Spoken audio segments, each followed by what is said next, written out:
A very good morning and welcome all of you to the news analysis for 25th of January 2025, 25 and number of days for UPSC prelims left are around 125, 120 odd days now. So today we are going to start with this news article, Myanmar conflict to feature in India-Indonesia talks. Why Indonesia? What influence does Indonesia have in the Myanmari territory that we are going to persuade Indonesia? Indonesia has been supplying arms and weapons when the normalcy was there. Okay, so Arakan army has been inching towards the capital city Naypyidaw of Myanmar to uproot the military junta's rule. Rakhine state, all those things we are going to discuss in this news analysis today. What is the Rakhine state where the Rohingyas originated? It has been in news for quite a long time now. Now the Arakan army has seized many towns and districts or provinces of this Rakhine region. So we are going to talk about this in detail. Odisha tops NITI Aayog's fiscal health index. What is this fiscal health index? What are its constituents? What are its components? That aspect we are going to talk about. Let me have a look at your comments. This Rakhine region. Okay, so yeah. Good morning, Shweta, Rohan, Radhika, and Anshu. Now, you have been demanding the PDFs for Udan series, Indian Polity lectures. So, those PDFs will be uploaded on the Telegram channel. This is the Telegram channel many of you already know about. Jatin Verma sir, PW Only IS, English channel. So, the PDFs, all the PDFs, I am trying to convert them into, get them converted into Word doc.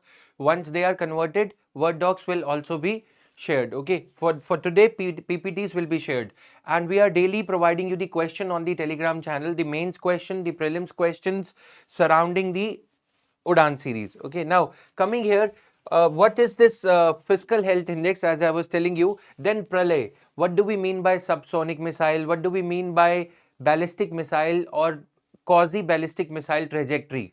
These technicalities we are going to study in today's news analysis.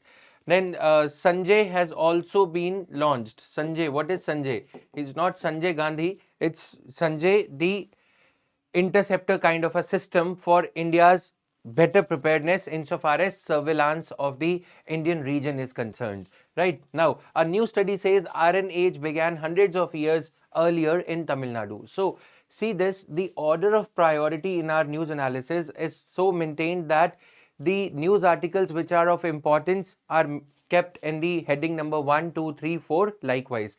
Okay, now 100th launch from Satish Dhawan Space Center scheduled for in the coming days. Now here 6th point, under Trump, US withdraws from WHO. WHO's 22% budget comes from USA. 15% of the WHO's budget comes from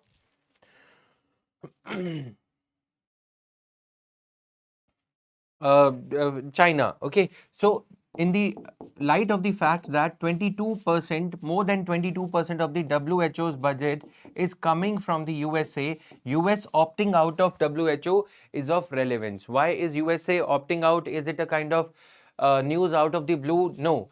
Donald Trump in his previous tenure as the president of the US had earlier also he had declared that USA is going to opt out of it, right?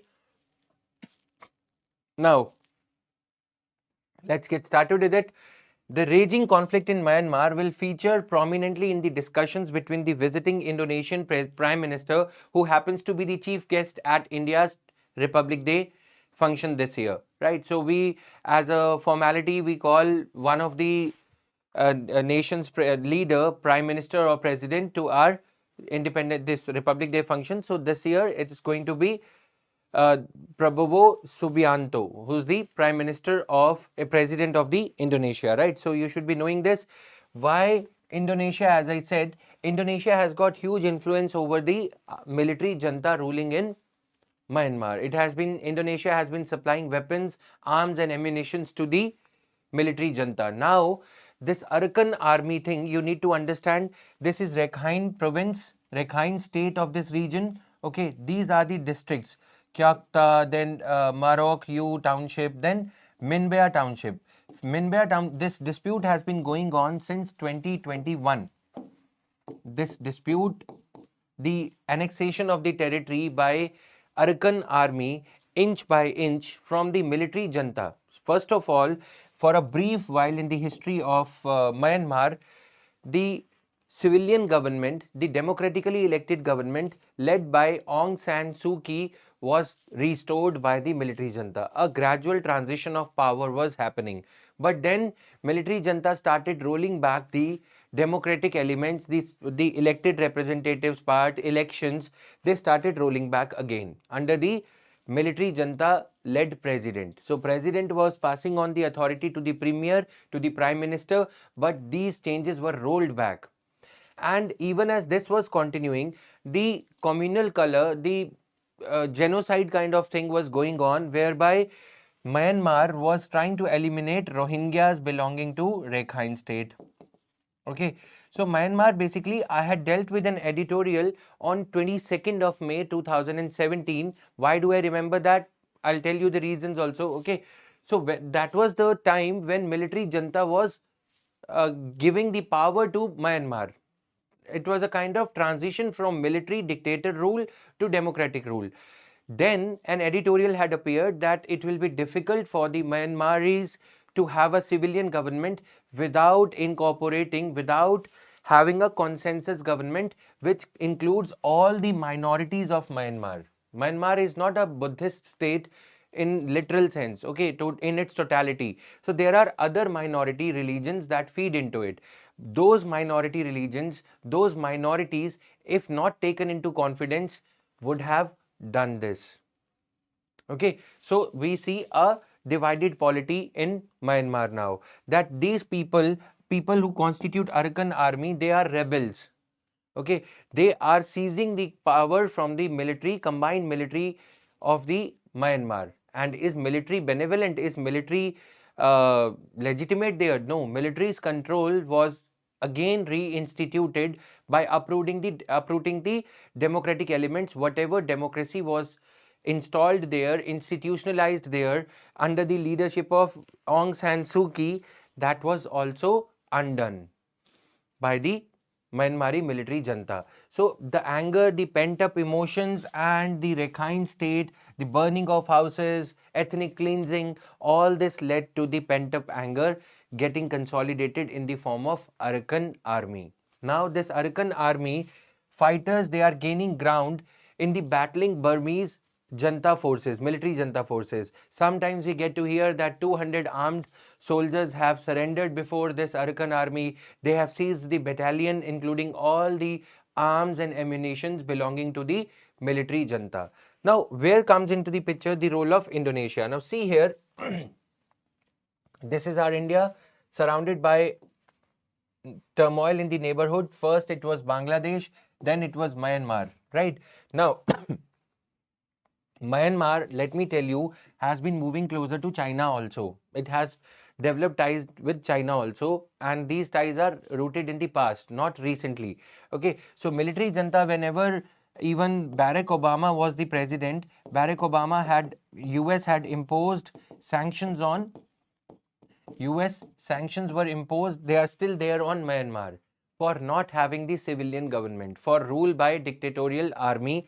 Like the US has imposed sanctions on Iran, Russia, likewise sanctions are imposed on Myanmar also. Okay, so when US wanted to mend Myanmar's ways, US in a way instructed China to not to supply wheat, grains or food items to Myanmar so as to let Myanmar face the heat of US economic sanctions. But China did not budge. China has been nurturing rogue states. Okay, and what we as a neighboring country of Myanmar want. See, the other day I was telling you, let us do a holistic analysis of this news clipping today. The other day I was telling you that this is the area Golden Triangle. Okay, Myanmar, India. I mean, India is the victim of it. Myanmar, Thailand, and Vietnam. Okay, so here India has been the transit route of drugs, opium, poppy husk cultivation. Drugs are transited through this route, Vietnam, and then onwards to Australia, etc. for their rave parties, for their the drug culture that is there. Okay, now we are the victim of Golden Crescent. The other day we did not incorporate the map. Golden Crescent is the drugs cultivation area, poppy husk cultivation area. Okay, so this is the cultivation area and this is the consumption area. Now, when there is no peace in the neighborhood, there are elements like Arakan army operating in the Myanmar. What do they want? They want money to buy weapons, and China doesn't mind giving weapons to insurgents, be it of India or Myanmar or Bangladesh for that matter, right? So we are at a trajectory in our relationship, in our journey, that we are facing challenges from both the sides now. Bangladesh, Pakistan, ISI connections are being told about that, yes, they have some links with whatever is happening in Bangladesh. Sheikh Hasina's ouster, that has happened. Now, on the other hand, Myanmar is turning into a rogue state. And China believes in nurturing rogue states, be it your Myanmar, be it your North Korea down the lane here. Right, sorry for this. North Korea towards the east. So North Korea is not a problem for us, but in our neighborhood, where we are talking about Trans-Asian Highway and other international projects, and we want to curtail this phenomena of drug addiction in the northeastern India, therein Myanmar's peace and stability becomes important for us.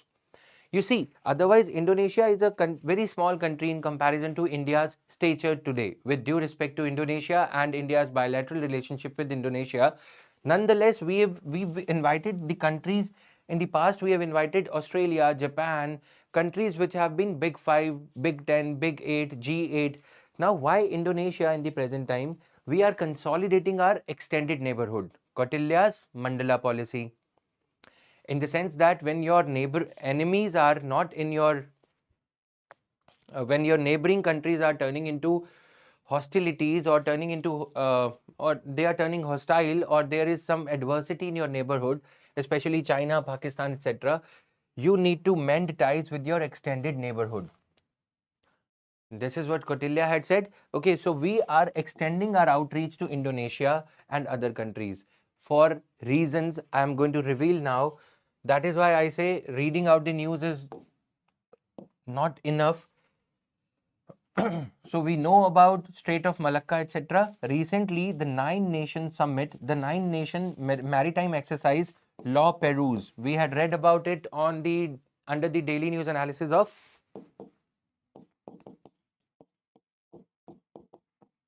under the aegis of This Is Happening France. This news analysis was covered on 20th of January. You can check it out if you haven't covered it. A very small news clipping that was. So this Indonesia is in the transit route towards South China Sea. We are in a way, by inviting the president of Indonesia to our country on the event of during this 26th January, we are sending the message to China that if in case you are going to disturb or create further problem in India's territorial neighborhood, then we are not going to leave you in the South China Sea region.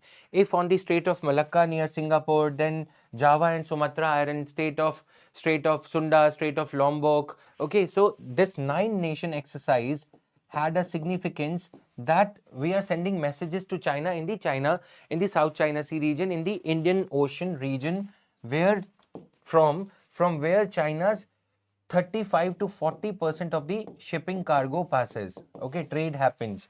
If we block this, if we choke this important strait in the straits theory, in the choke points theory, then China would be on its toes, literally bending before India and other countries, right? So that is the significance of inviting the president of, although a very small country, but a country in the India's extended neighborhood. We have historic ties with Indonesia ranging from the times of Buddhism, and Buddhism is the connecting dot between Burma, Myanmar and Indonesia also, right? So Indonesia, being the country of the level because of the Buddhism and connecting dots between Myanmar and Indonesia, has leverage vis-a-vis military junta, has got some rapport between the leaders of Indonesia and leaders of Myanmari military so as to bring back the situation in control.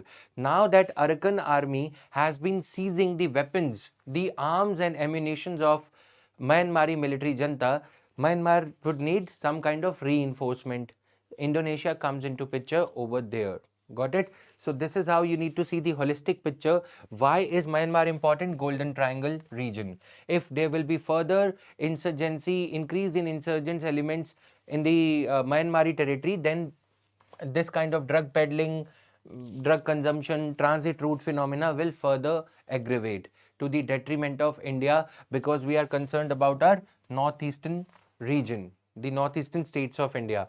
And from above, we are already facing problems in the form of Yalung, Sangpo, Brahmaputra, water being stopped by China for constructing reservoir dams. Those angles need to be collectively recollected in your examination situation or while you are writing your making your notes. Now, fighting in Rakhine. What has happened in the Rakhine state 2017-18? This is the Naf River, okay, between Bangladesh and Myanmar. Which is the river? This question can well be asked.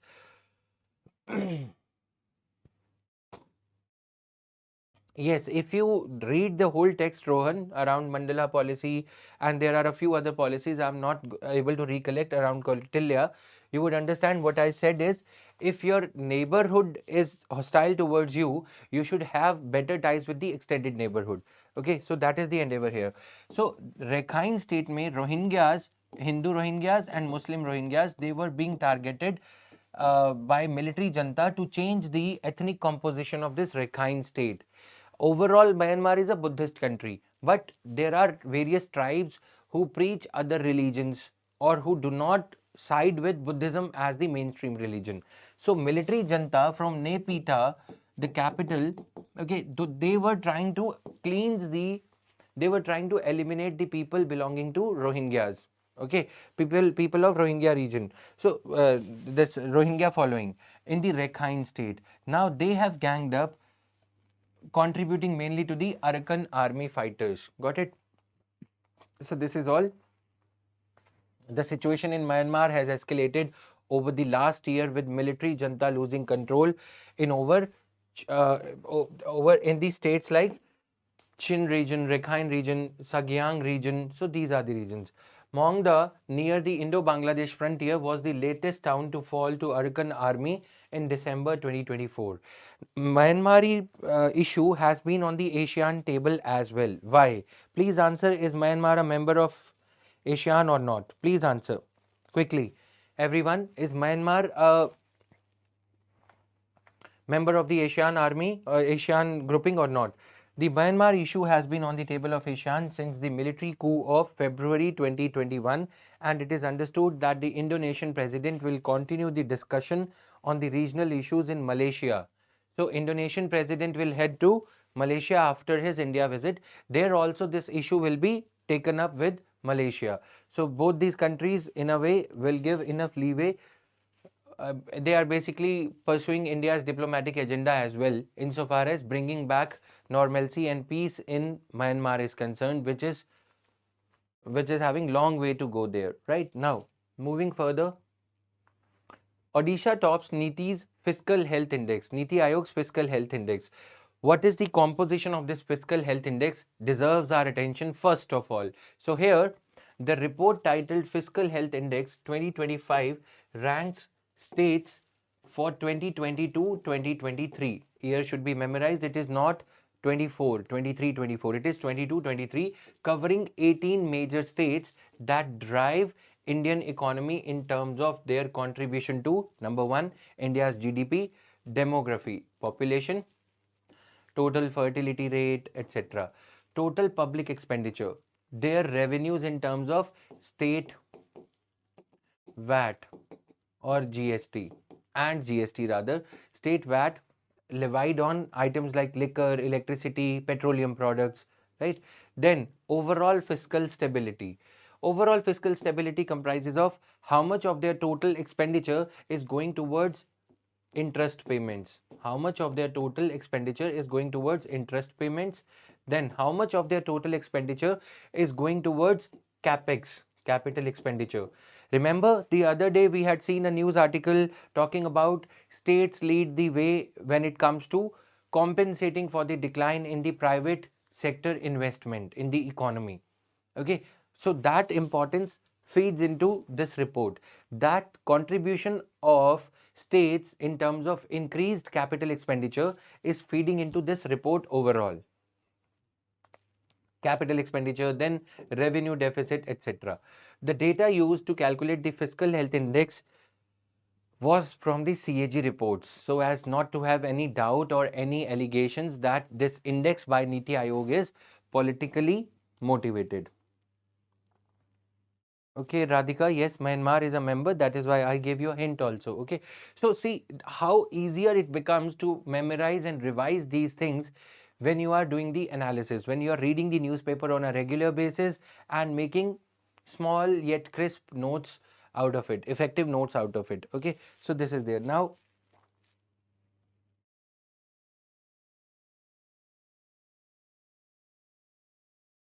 okay, so this is there. Now, fine balance analysis in the NITI Aayog's report on the fiscal health index for financial year 23 highlights that strong revenue mobilization. Strong revenue mobilization, what is the meaning of this particular keyword if we were to say? Uh, Revenue mobilization means whether they are able to collect taxes effectively, effective expenditure management, whether they are using direct benefit transfer or they are plugging the leakages in the implementation of the schemes. Okay, unnecessary expenditure on ministers, government, whether that is being curtailed or not. So these are called prudent fiscal practices. Now let us have a look at the states. See, mineral rich Odisha, Chhattisgarh, Goa and Jharkhand have emerged as the top performing achievers among the states listed in the NITI Aayog's first fiscal health index. Now tell me, what is the catch here? What is the problem with this particular issue? Why only mineral rich Odisha, Chhattisgarh and Jharkhand? Goa barring Goa, keeping Goa aside for a moment. Why? What is the catch here? Are we exhausting the fossil fuels, coal, bauxite in Odisha, okay, to get the good financial health index score? Or can we rest in peace? Can we find a solace in the fact that our mineral resources are being exhausted and this may not last forever, right? So that is the problem over here, that even though this seems to be a positive phenomena, but the devil lies in the detail that they are exhausting, they are excessively, they might be, I'm being very cautious when I use the word, they might be exhausting their mineral resources. Got it? So that is there. Now, what has the report got to say? That these states, Punjab, known for its 1,70,000 crore of debt, Andhra Pradesh, West Bengal and Kerala are the worst performing states in the financial health index. Why are they worst performing? They are struggling to meet the fiscal and revenue deficit targets as per which act? Fiscal Responsibility and Budget Management Act. Okay. Got it. So this is their witnessing growing debt burden with debt sustainability, whether they would be able to sustain debt or not. What is the metric to get to know whether they will be able to sustain, whether they will be able to stand good on their payments or not without the aid of the center? The metric is primary deficit, right? How much is the debt burden overall? Front runner states Maharashtra, Uttar Pradesh. Now you can very well see Maharashtra, which is called as the financial capital of India, is lagging behind Odisha. How is this possible? Maharashtra has got huge revenues. The only reason is the mining part, mineral deposits exhaustion, right? Now, Maharashtra, Uttar Pradesh, Telangana, Madhya Pradesh, Karnataka, front runner states, these are considered because they will be soon able to catch up. Now, reported high total development expenditure up to 73%. So they reported high total developmental expenditure. What is the definition of developmental expenditure? Can anyone come up with the definition quickly? Does it include only capital expenditure? Number one. Does it include capital plus welfare expenditure? Number two. Does it include only welfare expenditure? Your comments are awaited. Now, witnessed consistent growth in own tax revenue. So, own tax revenue means both GST plus VAT. VAT is levied on a select few items which are outside the purview of GST. We are talking about those. Own tax revenue, if their own tax revenue is increasing, that means they would not need any kind of special assistance from the center, right? Now, had balanced fiscal management and they have improved their debt sustainability with debt to GSDP ratio of 24%. So that means if the gross state domestic product of, let's say, Maharashtra is 100, their debt is 24% of this 100, which is a good thing. Okay, numerator is, the smaller the numerator, the better it is when it comes to GSDP ratio, debt to GSDP ratio. Okay, so social and economic both, you are right. Okay, top performers, Odisha, Chhattisgarh, Goa, Jharkhand and Gujarat stand out for their strong fiscal management. They have a higher capital outlay of up to 4%. 4% of GSDP is considered to be so good in India, right? So good when it comes to the state governments. Only 4%. If they are getting 100 crore rupees in the form of revenue, they are spending just 4 crore rupees on constructing new capital assets or buying new capital assets like buses, public transport buses, like constructing new bridges, roads, highways, state highways, etc. Okay, so higher capital outlay of effective mobilization of non-tax revenue. Non-tax revenue can be from licensing of liquor tavern. Gujarat liquor has been banned, though we are talking about other things also. Okay, mineral leases. Okay, royalty that comes from these states, Odisha, Chhattisgarh, Goa, again restaurants, etc., right? Then sand mining in Goa. So those things, revenue coming from non-tax sources is having a better or greater proportion in these states. They are revenue surplus. That means their revenue expenditure is less than their revenue income. Okay, less than their revenue income. Revenue income is more. Highest overall index score, Odisha has scored 67.8%. It tops the debt index 99 and debt sustainability 64. Rankings with better than the average scores under the quality of expenditure and revenue mobilization. So you got a fair idea what this issue is all about.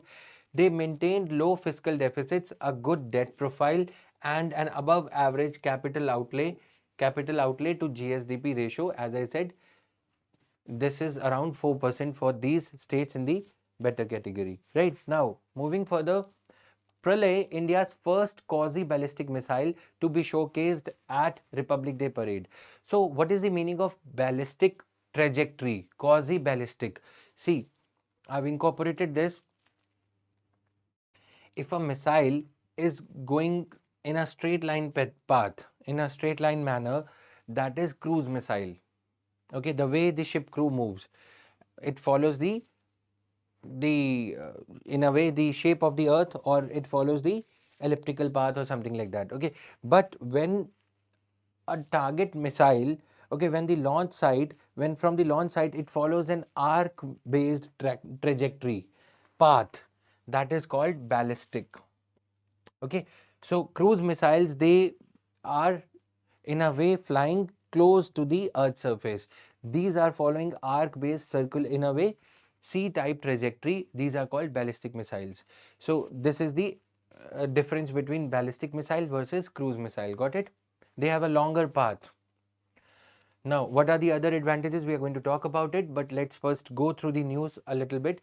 On the eve of 26 January, Republic Day, these two, I mean, the weapons, or you can say the ammunitions, the armors in the India's armor, Pralay and Sanjay, will be unveiled. They will be showcased. DRDO is set to showcase Pralay, an indigenous short-range quasi-ballistic missile at the Republic Day. Quasi-ballistic is, it is not following the trajectory like that of a ballistic missile. It will be wavering, etc., thereby not letting the enemy missiles know about its trajectory, as is the case with ballistic missiles. Okay, since it is a short range missile having a range of 400 kilometers, if it follows the, it cannot fly at a very high speed. Why? Because the distance is just 400 kilometers. Okay, so that becomes the difficult here. It becomes difficult to have a high speed and yet send the missile to a very short range attack site, the target maybe for Pakistan or neighboring countries. You getting my point? Now, if the range is 400 kilometers and if the missile is going to follow ballistic trajectory, then its stealth power, the ability to hide from enemy radars or enemy missiles, gets curtailed or gets lessened. That is why it has to follow a quasi-ballistic trajectory. Partly it is going to fly in an arc-based manner and partly it is going to fly in a cruise manner, okay, when it takes off. So that is the region here. Now, coming here, what are you saying? It has a hyperbolic path, but it can be maneuvered when they come closer to the target or surface. Yes, very nice. Okay, so that is the line that he's got from somewhere. It's good that he's contributed to it. Now, the Army's battle surveillance system, Sanjay. We are going to talk about this in detail. What is Sanjay going to do? Sanjay is going to tell the Army through a dashboard on the computer screen. These computer screens are going to be managed on the dedicated web server of defense systems. Okay, so not affected by any kind of hacking, etc. What I mean to say, now they will be telling the whole scenario: what is flying in the India's airspace, what is floating in the naval space, and what is happening in the terrestrial area, what missiles are deployed, any enemy intrusion is there in the around the India's coastline. So Sanjay is a battle surveillance system. When a battle is happening, you have to know what is happening up the sky, right, up above the sky, then what is happening in the oceanic region, and then what is happening in the terrestrial region, right, so that you give response according to the challenges being given to you by the enemy. So this kind of a system, surveillance system, will be unveiled during this 26th January Republic Day event. Got it? So this is there. Now the technical specifications of Pralay are here. It is a quasi-ballistic surface-to-surface missile. It is a surface to S. You can write it this way, S. How to make notes? I'm going to come up with this video also on the newspaper analysis, how to make.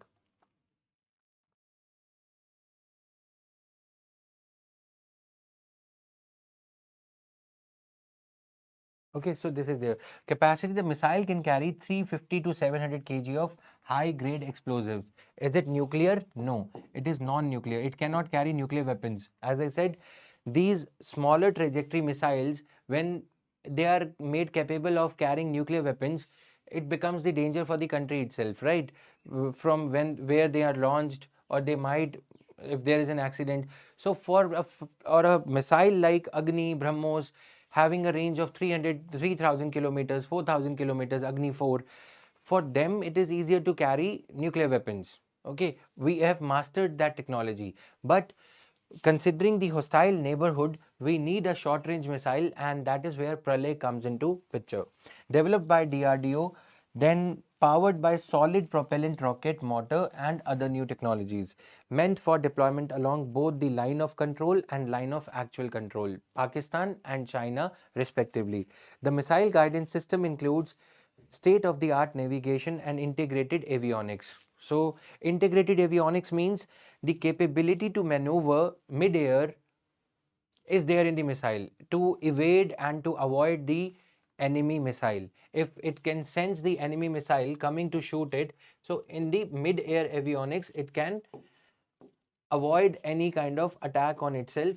It can maneuver its trajectory, its straight line path. That is why it is called as quasi-ballistic. It is not going to follow the strict trajectory because of the integrated avionic technology, the radar system inbuilt into it. right? So this is there. This gives them the stealth power. If it wants to change the trajectory to this trajectory, it can, maintaining the overall path towards the target. Ballistic missiles follow a parabolic trajectory. They are launched into space and then descend towards the target in this arc-based manner. Propulsion primarily powered during the initial launch phase. The rest of the flight is unpowered, relying on gravity and momentum. This is another logic behind them being called as ballistic missiles. Clear? Then speed typically very high, capable of reaching hypersonic speeds also. Okay, so maneuverability, limited maneuverability, especially during the mid course. So problem with ballistic missiles is limited maneuverability, but when it is a quasi-ballistic missile, they follow the hyperbolic path, but can be maneuvered as per the need when they come closer to the target, right? So quasi-ballistic in a way is better when it comes to short-range missiles, 400 to 500 kilometers. Please bear this in mind, right? Now, examples: Prithvi, Agni, ICBMs, intercontinental ballistic missiles like Minuteman, USA, and Topol M, Russia. These are the examples. Now, coming to quasi-ballistic missiles, primarily ballistic but with capability to perform maneuvers during the flight. They have a flatter trajectory. Quasi-ballistics are like this trajectory, okay? Overall ballistic has this trajectory, ballistic, and this is quasi-ballistic, okay? You can draw this quickly if you want to quickly recollect, because these science and tech topics, they become very challenging when you come closer to the exam. Agreed with me? And how many of you agree with me on this? Now, high speed, though potentially slightly lower than ballistic missiles due to maneuvering. So, since maneuvering is possible, you have to compromise on the speed to some extent. That is the combination you can memorize also. Maneuverability can perform evasive maneuvers and change their flight path, making them harder to intercept by the enemy missile, as I had just explained. So, they can change their path. Now, this is their quasi-ballistic examples: Pralay, then Iskander, Russia. This system, coming to Sanjay, battlefield surveillance system. Please bear with me for another 2-3 minutes. Read carefully. You will be able to carry it through your exam journey, right? At least the exam journey. This is a common surveillance system. Okay, it will present a snapshot of what is happening in the air, what is happening in the territory, and what is happening in the high seas. A naval submarine is coming, it can detect that. Okay, you can remember Sanjay this way, though a bit euphemistic, but Sanjay Gandhi died mid-air. Okay, so if not Indira, Modi wanted to build something that we are safe in air, we are safe in territory, and we are safe in the oceans, right? Name is Sanjay, but developed by someone who does not have a son or hasn't married or left her wife or whatever, left his wife, whatever. Got my point? So the point is, we need to memorize this common surveillance picture, terrestrial image, etc.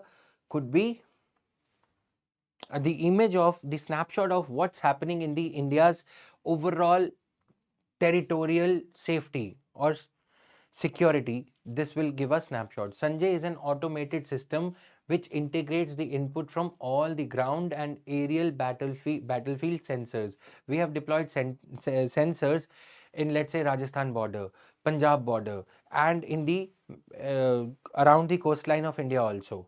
Okay, so they can detect any kind of Chinese submarine coming near India, whatever range they have, and based upon that, India has an aerial defense system, Iron Dome shield, S-400, etc. We have been talking about it with Russia, etc. Okay, they are aerial surveillance system and automated response system.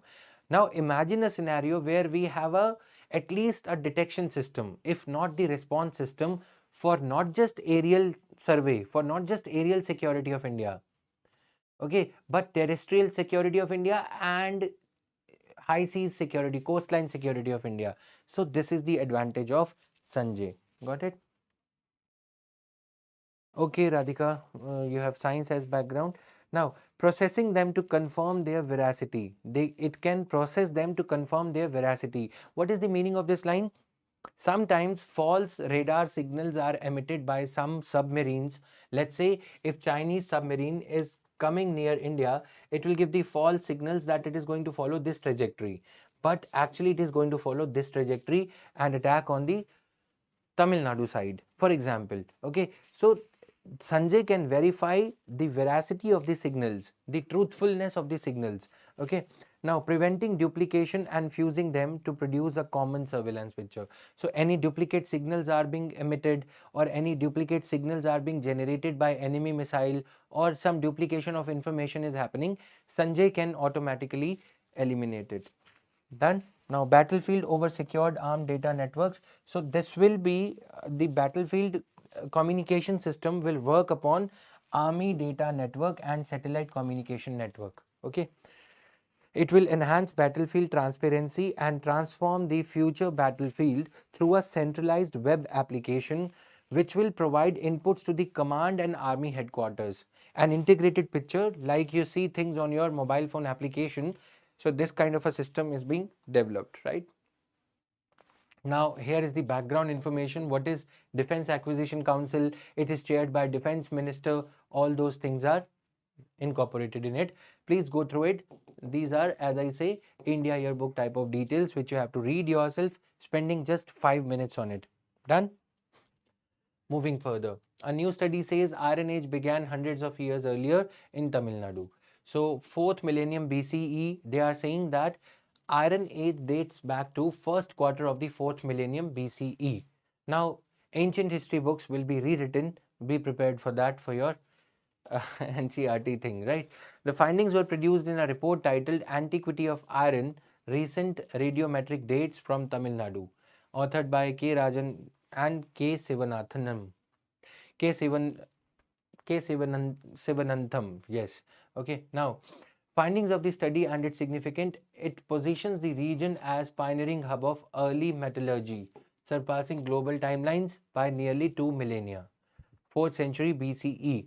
Origins of Iron Age, it challenges the long-held assumption about origins of Iron Age, believed to have emerged between 1500 to 2000 BCE, closely following the Indus Valley civilization. It provides evidence that iron technology, look here, iron technology in Tamil Nadu dates as far back as 3345 BCE, supported by accelerator mass spectrometry, AMS. So this technology would be of use. Accelerometer mass spectrometry and optically simulated luminescence analysis. Okay, so these are the technologies deployed to sense it. A bit of a factual news, you can go through it yourself, right? Turning point in the Indian archaeology, Tamil Nadu was not merely a participant in the evolution of metallurgy, but an innovator. Smelted iron findings have been dated to the middle of the 3rd millennium BCE. So these things are there. Now, 100th launch from the Satish Dhawan Space Center scheduled. 100th launch. It is an achievement in itself. What is the name of the missile? It will take place on January 29 with the launch of GSLV F-15 NVS-02 mission. What is this mission about? Let's just have a look quickly. It is the second satellite in the NVS series and a part of India's navigation with Indian constellation. Okay, NVS-02 is the name of the satellite. Then it is configured with navigation payload in L1, Lagrange 1, Lagrange 5 and S bands, in addition to ranging payload in C band like its predecessor NVS-01. Just again, factual part out here, just read it. Okay, not much of an explanation over here. Power handling capacity 3 kilowatt, around 3 kilowatt. It will be placed at 111.75 degree east, replacing IRNSSE 1E. So it is a replacement satellite. Okay, so NVS-02 uses a combination of indigenous and procured atomic clocks for precise time estimation. NAVIC system you all know about, since a replacement satellite is being launched, so you should be knowing about the constellation of total how many satellites is there for managing the NAVIC system, a total number of satellites in the NAVIC system. NAVIC regional navigation satellite system, it is 100th launch is taking place. NVS-02 is being launched. These are the basic factual details. Now, under Trump, US withdraws from WHO. United States earlier during Trump's regime, they had said that they are going to withdraw from WHO. What are the reasons that USA is withdrawing? USA is not quite happy with the way WHO dealt with COVID-19. Its prediction. Basically, Donald Trump says that WHO was hand in glove with China in terms of glossing over the emanation of COVID-19 in China. Okay, why did WHO not disclose it on time? Why early warnings were not issued to the rest of the world? So basically, he's a businessman. He says, why the hell are we contributing 22.5% of WHO's budget? Okay, is there any formal mechanism to opt out of WHO? No. Okay, there is no provision for withdrawing in WHO's constitution, but it depends upon the member countries. Continued demand for unfairly onerous payments from the United States. WHO is not able to meet its budget. Okay, outlays. The contributions by various member countries are falling short of meeting the expenditure of WHO in the present times. Mishandling of the COVID-19 pandemic, failure to adopt urgently needed reforms, inability to demonstrate independence from inappropriate political influence. Okay, WHO is amenable to political influence from member countries. Now see the contributions, you will understand US and China are the two major contributors. US 22.5%, China 15% of WHO's budget. Okay. Herein lies the detail, herein lies the devil, that why why COVID's emanation from China was not revealed. The answer lies here, that from a country where from 15% of WHO's budget is coming, Donald Trump is in a way saying that WHO deliberately concealed the information. Okay. So they were inept in handling this political pressure or whatever. Withdrawal of the United States is likely to have a huge financial impact on WHO, as WHO receives around a fifth, 20% of its funding from United States, more than 20%. It is 22.5%, followed by China 15%.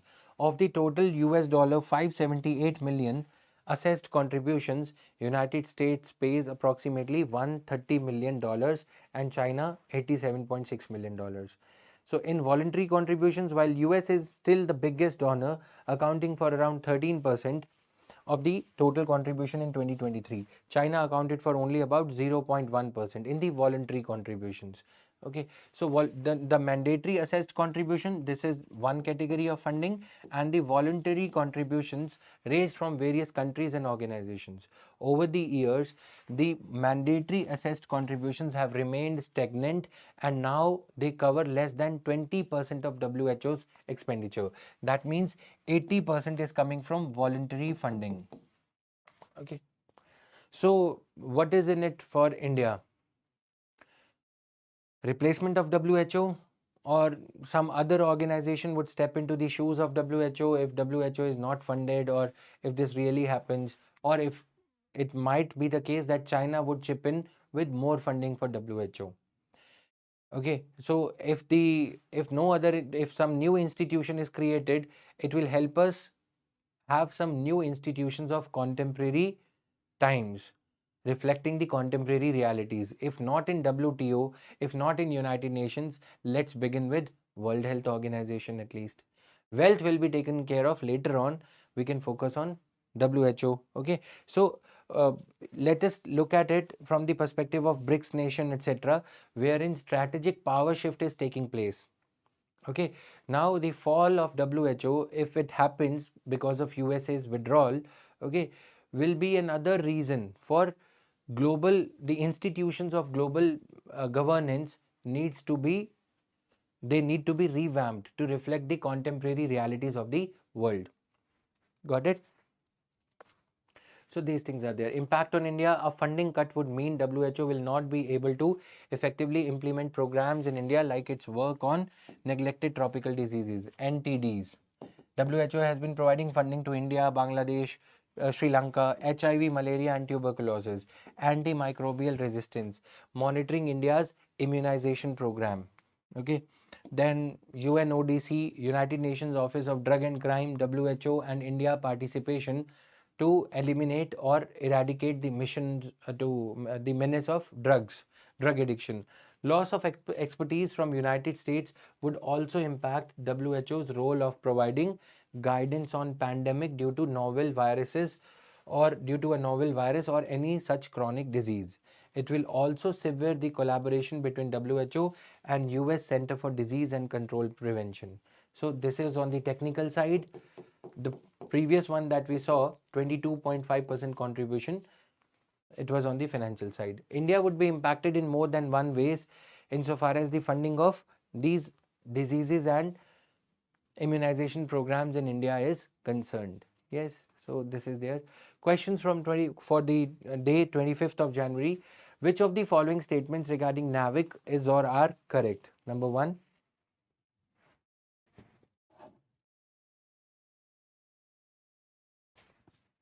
Okay, then this is number 2. Which of the following is not a characteristic generally associated with the Iron Age in India? Then question number 3. This is there. Which of the following best describes the trajectory of a ballistic missile?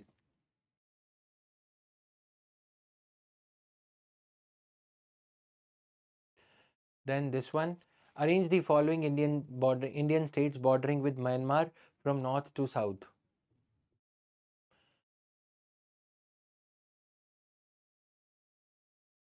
These are the questions for the yesterday. T refers to, in the context of stock market, the T refers to transaction time, trade date, trading time, turnover time. Answer is trade date. Then which of the following statements regarding the appointment of ad hoc judges? I have been asking very few easy questions on the Telegram channel also with regards to the topics that we see in the daily news analysis. So go through those questions also on the Telegram channel, Jatin Verma sir, PW only IAS English. 8 or 7 satellites in NAVIC. Okay, so this is the answer. Then please post all your answers with regard to the daily current affairs in the comment section only. Okay, in the comment section of this YouTube channel only, or YouTube stream only. And for mains question, stay tuned on the Telegram channel. It will be posted in a short while from now. This was all, guys. Thank you. It was a pleasure teaching you. Today there were not many news articles. I looked in the Indian Express also and in the Hindu also. Myanmar issue we have covered thoroughly. Have given you a thorough analysis of the topic. So go through the places in news with regard to Myanmar. Where is Naf River between Bangladesh and Myanmar? Then where is Rakhine Province, etc., etc. This was all. Thank you. Stay tuned for the next lecture tomorrow. And in the evening, Udan series lecture will be uploaded. The topic and everything will be revealed on the Telegram channel soon. PDF of the Udan series Indian Polity lectures will also be uploaded on the Telegram channel in a short while from now. Thank you guys. Bye-bye. Thank you.